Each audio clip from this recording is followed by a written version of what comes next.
21শে ফেব্রুয়ারি অত্যন্ত আমাদের জাতীয় জীবনে গুরুত্বপূর্ণ একটা দিন।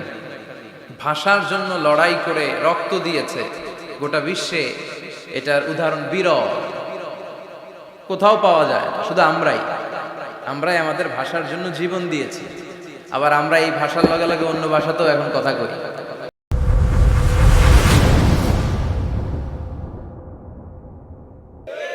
কথা কন, হিন্দি আছে না নাই?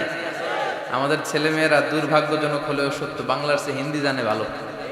কঠিন বাংলা বোঝে না, মাগার হিন্দি সব মুখস্থ। কি কপাল পোড়া জাতি! যে জাতি ভাষার জন্য রক্ত দেয় সে জাতি নিজ ভাষাকে ভুলে গিয়ে তাদের অনুষ্ঠানে হিন্দি গান বাজায়। আছে না নাই? কুছ কুছ হোতা হ্যায়, গানের নাম কুছ কুছ হোতা হ্যায়। বাংলাকে ভুলে এখন কুছ কুছ হোতা হ্যায়। তো আমরা যেন এই বাংলা ভাষার মর্যাদা রাখি।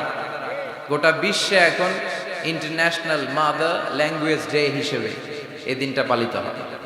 সিয়েরা লিওনে ওরা ওদের ভাষার পাশাপাশি বাংলা ভাষাকে আরো একটা ভাষা নিজেদের সেকেন্ড ল্যাঙ্গুয়েজ হিসেবে ঘোষণা দিয়েছে।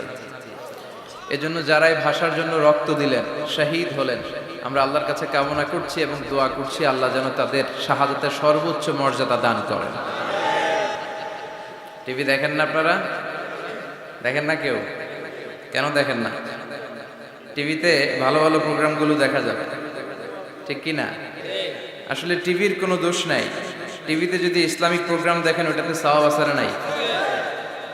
আপনি খারাপ প্রোগ্রাম দেখলে যেমনি আপনার আমলনামাতে গুনাহ লেখা হবে, অন দ্য কন্ট্রারি তার বিপরীতে আপনি ভালো প্রোগ্রাম দেখলে আপনার আমলনামায় সওয়াব দিবে কে? একই ছুরি দিয়ে ডাকাত মানুষ মারে, আর ওই একই ছুরি দিয়ে ডাক্তার অপারেশন করে রোগী বাঁচায়। এজন্য ছুরির কোনো দোষ নাই। দোষ হচ্ছে ওই ছুরিটাকে কোন কাজে ব্যবহার করা হচ্ছে। টেলিভিশনের কোনো দোষ নাই। টেলিভিশনে আমরা লাইভ প্রোগ্রাম দেখি না?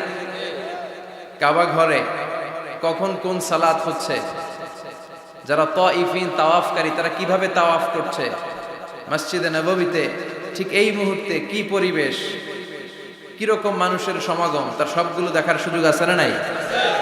ওখান থেকে যদি আপনি তেলাওয়াত শোনেন আপনার উপর রহমত নাজিল করবে কে? কিন্তু আপনি যদি অশ্লীল ভিডিও দেখেন, নাচ দেখেন, গান দেখেন, গুনাহ আছে না নাই? তার মানে টিভি দেখাতে কোনো দোষ নাই। দোষ হচ্ছে আপনি কি দেখছেন সেই প্রশ্নে চিল্লায় বলেন ঠিক কিনা? এজন্য আমাদের যাদের ঘরে টিভি আছে আমরা যেন ভালো ভালো প্রোগ্রামগুলো দেখি। ডিশ লাইন আছে না অনেকের, মনিটরিং করতে হবে। যারা ডিশের ব্যবসা করে এদেরকে বলে দিতে হবে যে সব চ্যানেল আমি দেখতে চাই না, সব চ্যানেল আমি দেখতে চাই না। টাকা দিয়ে কিনি তাই বলে সব চ্যানেল দেখবে এমনটা নয়। টাকা দিয়ে কিনেন বলে কলার সাথে কলার ছোলাও খান নাকি আপনারা? কথা কন। টাকা দিয়ে কিনি বলে বাদামের সাথে বাদামের খোসাও খাই, ওইটা কিন্তু ঠিকই। খোসা ফেলে দেয় তারপর বাদামটা খাই, ছোলা ফেলে দেয় তারপর কলাটা খাই। তো টাকা দিয়ে ডিশ কিনি বিদায় সব দেখা যাবে না। ছেলে মেয়েগুলো কোন চ্যানেলগুলো দেখতে পারবে, কোন চ্যানেল দেখা যাবে না, এটা আপনি বেঁধে দিবেন। কারণ আপনার জন্য পুরো ফ্যামিলির প্রত্যেকটা মেম্বার্স কি করছে না করছে সবটা আমানত। আমানতের বাইরে কেউ না। যিনি মসজিদের ইমাম, মসজিদের সব দায় দায়িত্ব তার কাঁধে আমানত।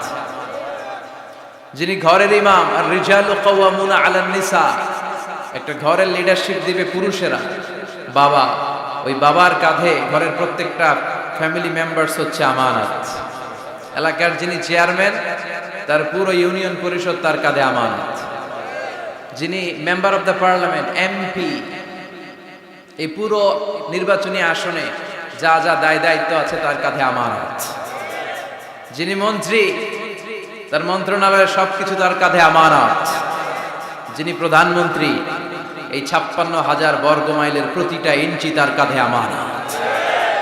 এটা একটা ব্যাপক বিষয়।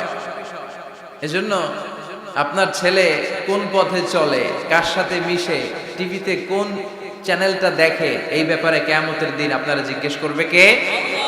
কুল্লুকুম রাঈন ওয়া কুল্লুকুম মাসউলুন আন রাইয়াতি। তোমরা প্রত্যেকে দায়িত্বশীল, আর প্রত্যেকের দায়িত্বের ব্যাপারে জিজ্ঞেস করবে কে? আমরা যেন আমাদের প্রত্যেকের দায়িত্বের ব্যাপারে সচেতন হই। আর এই টেলিভিশন দেখাটা এটা যেন ভালো কাজে লাগে, আজে বাজে চ্যানেল যেন না দেখি। রাজি আছেন সবাই? আল্লাহ তুমি সহি সমাজ দান করো, আমরা পড়ি আমিন।